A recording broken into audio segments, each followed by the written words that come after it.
kalsada. Pardahan pa daw. Bayad na. Good morning!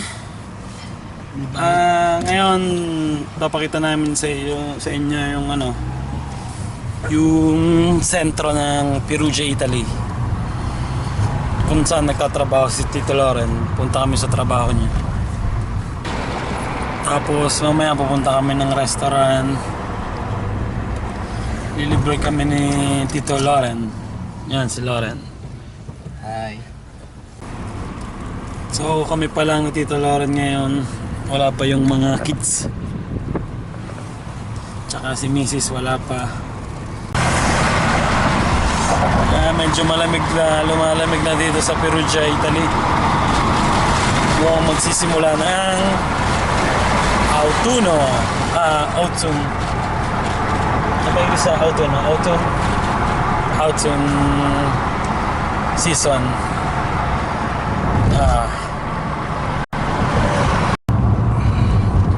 So malapit na kami sa sentro ng Perugia, Italy. Puro patas na yung kalsada. Bali nasa taas, nasa tuktok ng bundok ang sentro ng Italy, ng Perugia eh. Kaya medyo mataas. Kailangan ng service o kaya mga pullman ng mga bus o metro.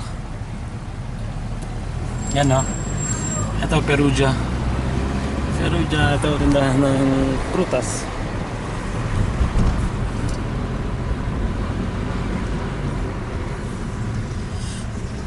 Ngayon Sabado, medyo madaming tao. Konti lang kami Pinoy pa dito.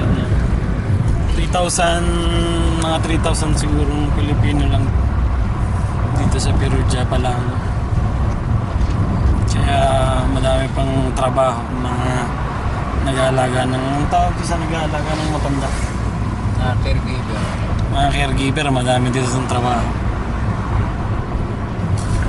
Yun, katulad nun, caregiver na yan dapat. Ayun yung stasyon ng train. Diyan sumasakay ng train pag pupunta na sa aming bahay. Ito parang lumang building. Paramihan dito sa Perugia, Italy, puro lumang building. Parang magigiba na. Ang taso. Kailangan mo lagi mag-escalator. Kailangan Tito Loren. Kailangan mo lagi mag-escalator dahil sobrang taas. It's running road. Go upstairs.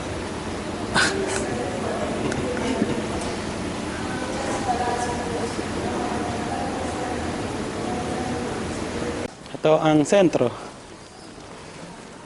ng Perugia. Puro patas ang kalsada, puro hagdan.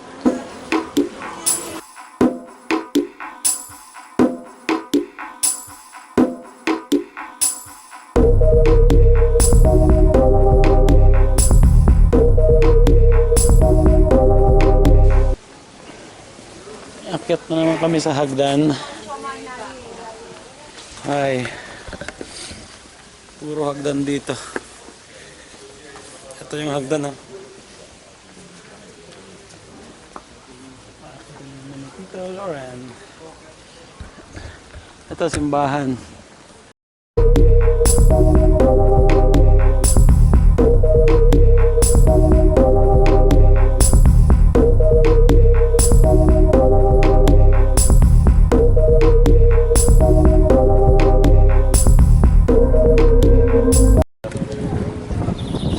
Ang ganda ng aso.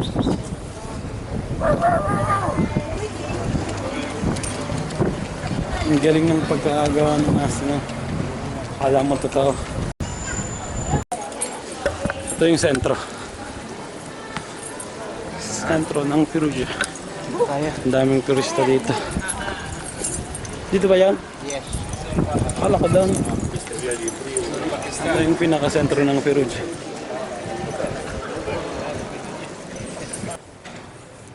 ko si Tularan dito, dinadala na yung susi sa amo niya. Susi ng bahay. 10:45 ng umaga. Ito, ang dami ng tao ngayon sa sentro. Para mga Pilipino to. Camping. Ano? Hi. Isang oras kami naghintay sa amo ni Tito Lauren bago. Hindi pa rin nagbubukas ng pinto. Ito.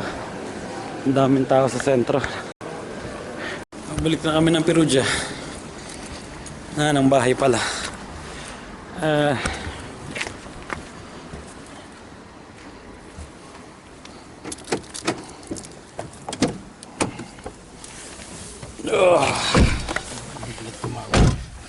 Nakakapagod maglakad. Puro hagdan. Init pa.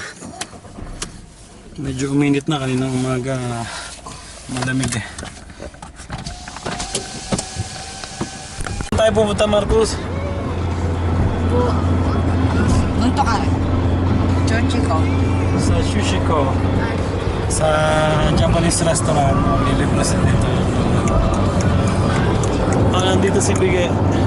Bige! Ay, Sophia, dai. Si Pia. Ciao. Ciao, Sophia, dai. Guardala, guardala. Guarda. Ciao. Sa boca, dai. Dai, ride. Aji gini gini. Sarap sa tingin na yan. Nagbabakasyon sila dito sa linggo. Grazie, Tito Loren.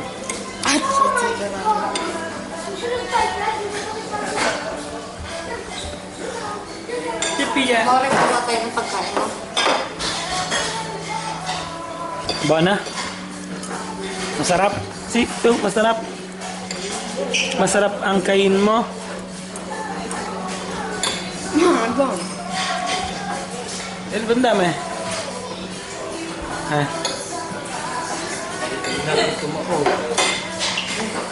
Ang dami ginawa na to. Gutom na gutom ako eh.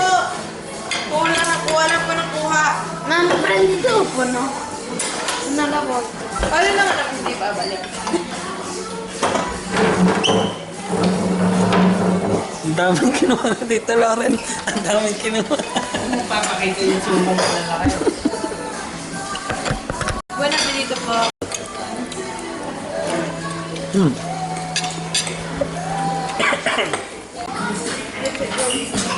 Third plate. Test pa ng ano. Ipes. Second round.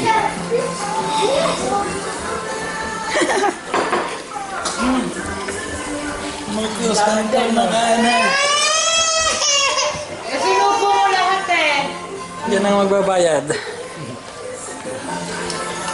Sipi. Gutom lang kayo ano. Ah. Asa inuhugasan ko? Si. Sabi ko, hawak ko na.